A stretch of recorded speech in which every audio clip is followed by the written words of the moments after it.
guys. Ang daming restaurant dito guys. Pinaka-sarap. Kain. Ito yung na-order na natin. Cheese mac. Ng Japanese fried chicken. Daming flavor ng chicken guys. Ate, yung barya mo? Ngayon, gutom na kami guys. Kain muna tayo. Bago mag-shopping na naman yung mother natin. Daming restaurant dito sa food hall. Dito sa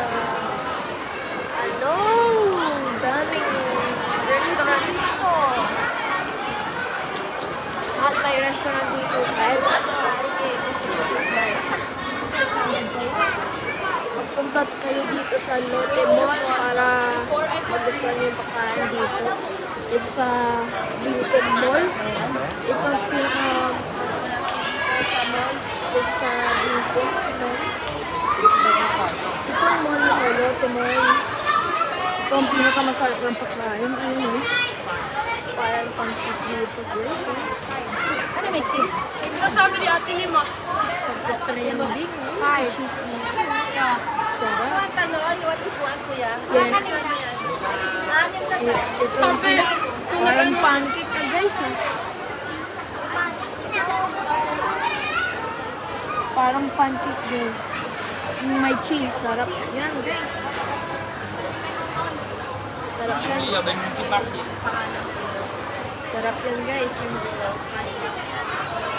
Alam mo nung ano, Title. sa iba kasi Ito. parang kami nila. Ang hirap magbasa dito yung pangalan ng pancake. Hindi ko mag-stretch. Hindi ko maintindihan kung anong word to.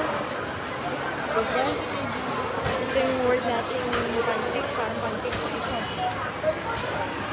Ayan na guys. Naluluto na guys.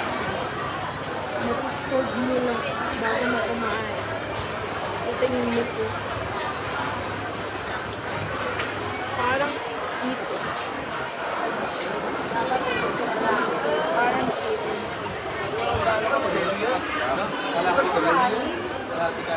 Parang cheese dito. Ito yung pinakamasarap. Daming gusto ko sa makain. Ito.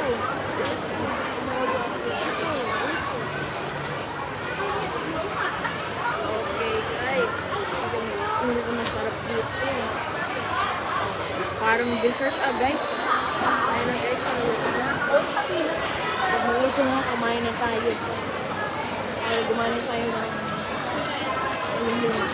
ayun guys oh. Parang pancake. Ayun guys oh. Parang pancake. Yung may cheese. 4 pieces guys. 4 pieces yan guys. Baka may problema lang talaga. Sarap ng flavor yan. Parang milk. O gatas. Ayun guys. Ayun yung pinakamasarap guys. Mayaman tayo. Yung may cheese. Dito ako nilagay ng cheese.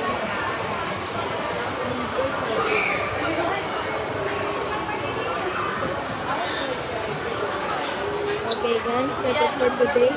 Make sure to subscribe to my channel, like and button, and I see you the next time. Bye and see you.